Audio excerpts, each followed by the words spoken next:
In part one of my Elon hater reaction video, we were talking about a particular video from a particular Elon hater about in situ resource utilization on Mars and how impossible it's going to be in his opinion.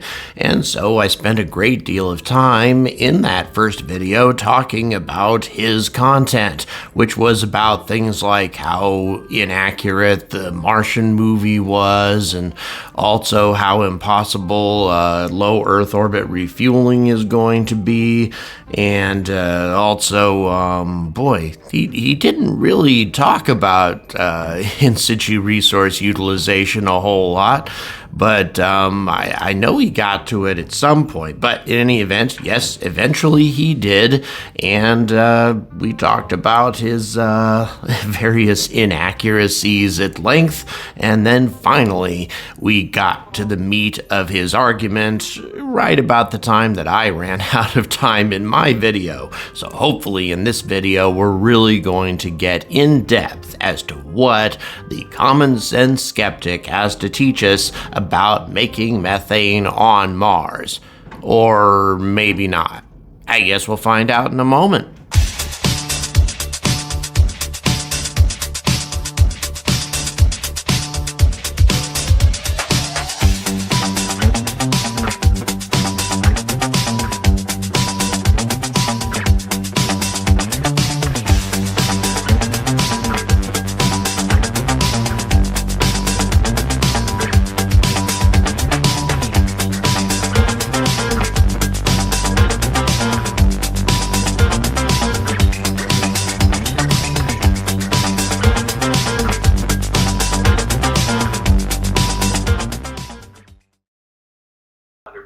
And heated until it can get to the processing site, where it would still need to be kept under pressure and heated until it can be purified or distilled. And once again, to continue making this more and more impossible, we're going to have to, get stuff from the poles where it's minus 60 degrees Celsius, and then warm it up and then truck it to our landing site. All of these steps are unnecessary. It's not going to be that cold. You're not going to have to take it that far. All right, keep going.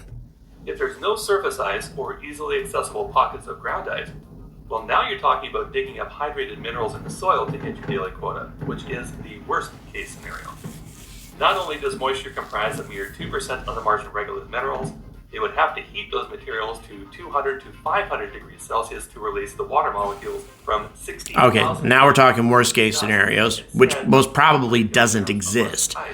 Also, 2%? No, there are actually areas of Mars where there's 11% by volume of water to regolith. We've already measured that in some places.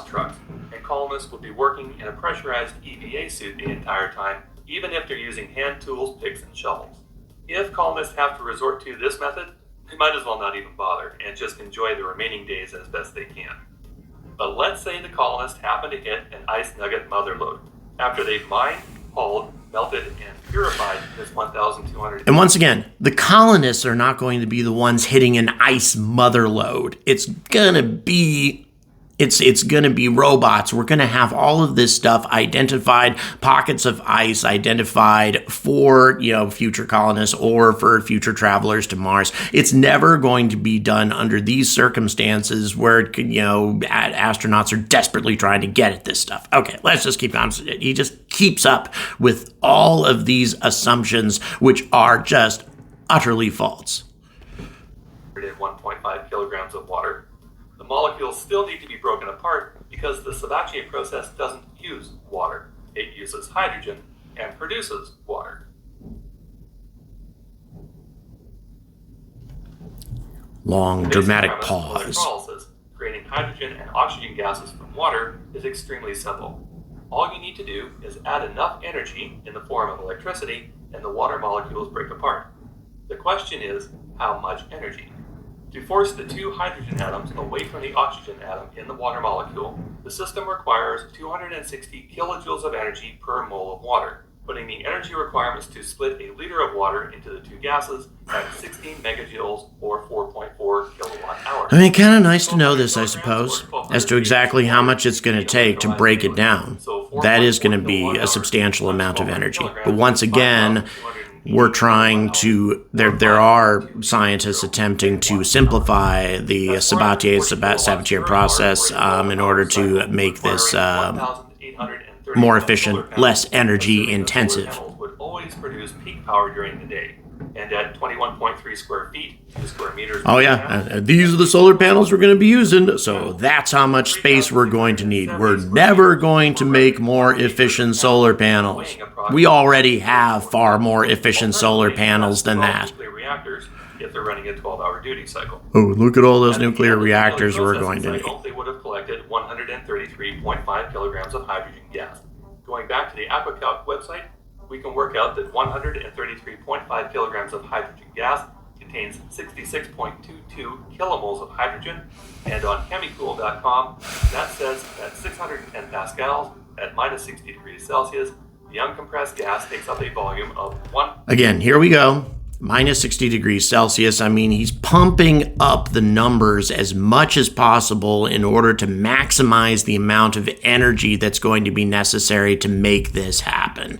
I mean, he's taking forever to get to the end result using all sorts of calculations and online apps in order to get to his final point. And I can't believe we're at now 35 minutes since he began this argument before he's finally going to get to the point to where, I'm pretty sure, I haven't actually gotten this far, that he's finally going to make the point that the energy requirements are simply impossible. 192,378 cubic meters, or 77 Olympic-sized swimming pools. Then that gas needs to be kept in pressurized storage until it's ready to enter the Sabatier reaction chamber. So we finally have the raw ingredients ready for the Sabatier process: pure carbon dioxide gas and pure hydrogen gas. The Sabatier process requires that the chamber be heated up to 400 degrees Celsius, and the pressure of that chamber needs to reach 30 bar. We don't have an estimate on the amount of energy this process is going to require, but there is a way to come up with an absolute minimum requirement. Every day, the colonists have to produce 534 kilograms of methane, and the amount of specific energy stored in methane is 55 megajoules per kilogram in terms of electricity, equating to 15.28 kilowatt hours. 534 kilograms would therefore be 29,370 megajoules, or 8,160 kilowatt hours. Spread across a 12-hour day, that would be 680 kilowatts per hour. 680 kilowatts divided by the 240 watts each solar panel can produce at the peak give a required total for this process alone of 2,835 solar panels. At 21.3 square feet, 2 square meters per panel, that is a minimum footprint just for the panels of 1.4 acres or 5,670 square meters. At 47.4 pounds, 21.5 kilos per panel, that's 134,379 pounds, or about 61 metric tons just for the panels, if they're running 12-hour production cycles. However, if they plan on running around the clock, since solar panels don't work in the dark, the number of solar panels would need to at least double, so that half of them or more could charge up a battery farm that would allow for operation at night. If Musk plans on using NASA nuclear reactors for the task, he would need to buy and bring along 17 of them if running a 12-hour duty cycle just for this process. Once the daily cycle has run its course, colonists will now have to deal with the end products, the refined methane and oxygen gases. Okay, so once again, I don't trust this guy's math when it comes to what it's going to take for the process to convert all of this into methane. I really don't. His calculations in terms of the amount of energy or whatever that methane contains and all that. I mean, here's why I don't trust his math. He used similar math in terms of the amount of energy that is pent up inside methane when you burn it, for fuel, methane and oxygen, in order to come up with the explosive force of a full-fledged Starship anomaly. And I talk about this a lot on my channel, but what he did is use similar fuzzy math to come up with a figure that an exploding full stack of a Starship would create an explosion the equivalent of 4 4 Hiroshima bombs. And by the way, he hasn't taken this down, even though, again, completely untrue. You can pile as much math as you want to into the theoretical amount of energy that burning methane has, and then come up with an explosive force. But when you blow up a flammable substance, it just doesn't work that way. It doesn't. It's not the same as a nuclear explosion and the sudden release of energy that comes from a nuclear reaction. Instead, it's a conflagration of mostly burning, with maybe 15% or so of the mass being converted into an explosion, as was the case with N1. This will create a very powerful explosion, but not 4 Hiroshima bombs or something along those lines that he really seriously argued was going to happen if there was a full-fledged anomaly on the pad. And as you know, I talk about this all the time on my channel. I am concerned about an explosion on the pad and what it's going to do. But 4 Hiroshimas? Give me a break. We find that at 1 standard atmosphere, at room temperature, 534 kilograms of methane gas has an uncompressed volume of 963.9 cubic meters. We also discovered that 534 kilograms of methane, whether gaseous or liquid, contains 33.29 kilomoles of these molecules. As a liquid, it only occupies 1.26 cubic meters, but cryogenic methane must be kept chilled at minus 161 degrees Celsius, or around 100 degrees colder than the average temperature on Mars. Moving to oxygen, 933 tons of pure liquid oxygen in 500 days, 1,866 kilograms per day. I don't see how people sit through this. 1,866 kilograms of oxygen gas takes up a volume of 1,300. Sorry about the wind. Man, this is a violent place. 1 kilomoles, whether as a gas or liquid. As a liquid, it only occupies 1.64 cubic meters, but it must be kept chilled at minus 183 degrees Celsius, or about 120 degrees colder than the average temperature on Mars.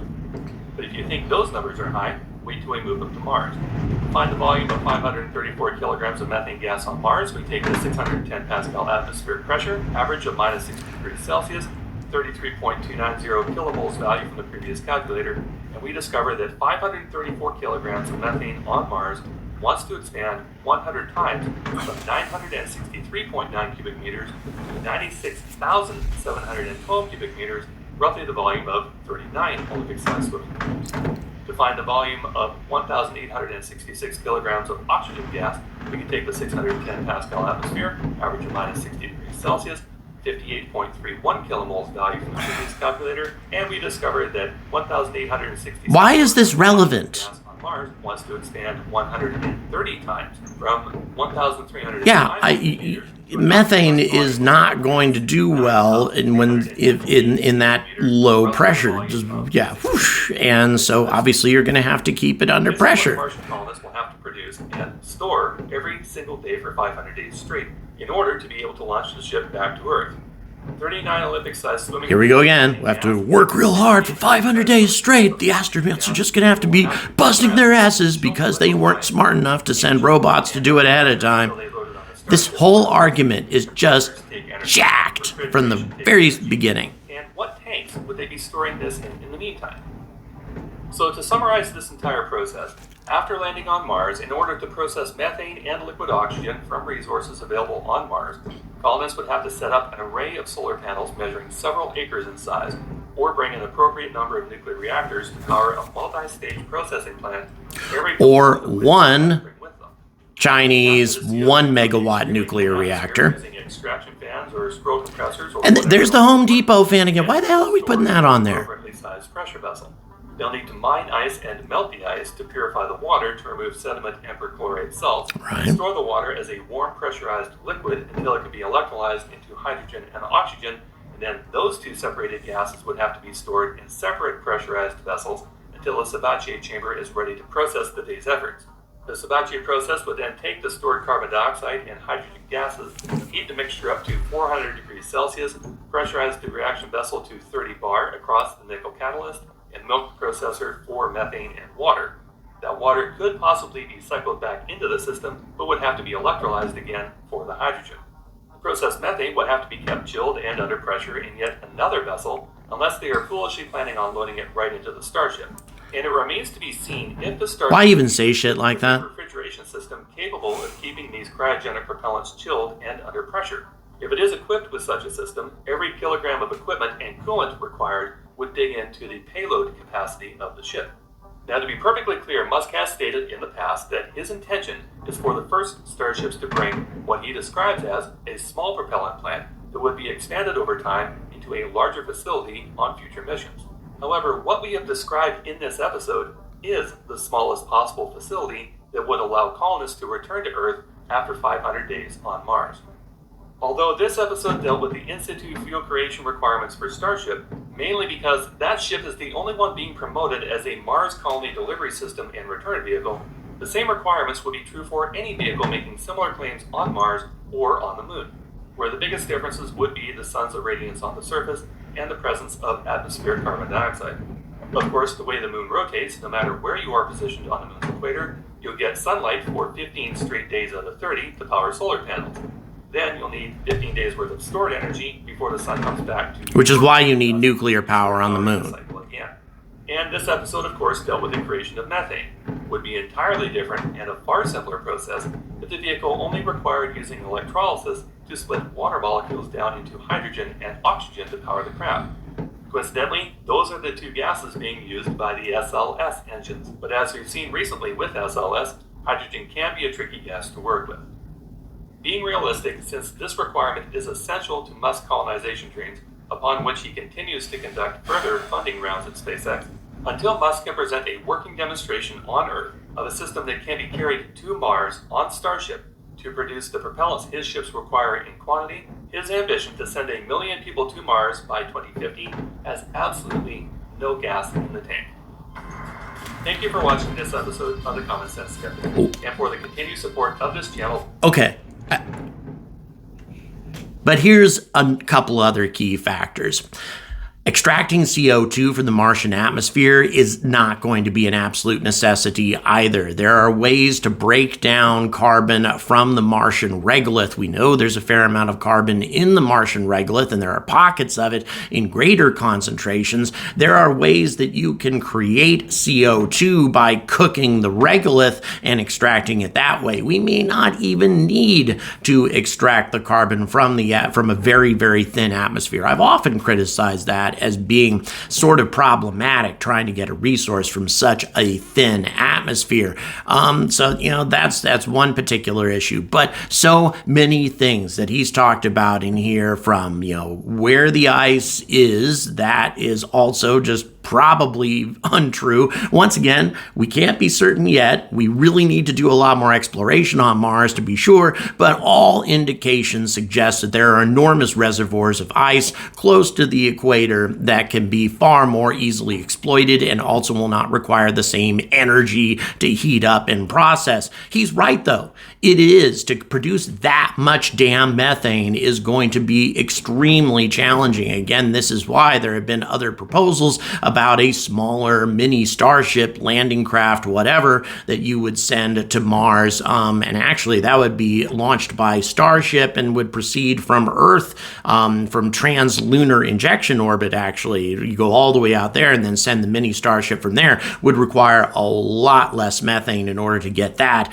back to Earth. But, so yeah, it is a problem. But the issue is that this guy does nothing but talk about the challenges, well, not just the challenges, the impossibilities, the way he describes them, without presenting any real solutions. I've never liked that. Don't give me a damn problem unless, if there's a solution, which there is, by the way. This is a problem with a solution, but that's not what this guy's interested in. Instead, what he's interested in is to try to convince all of us that Elon is a shyster, that he's, a scam artist, and what he's trying to do is simply impossible. And you know something? Once again, I am totally fine with attacking Elon and his plans and the way he lives his life, whatever. The guy is not above reproach at all. And you guys know this. On my channel, I criticize many of his ideas.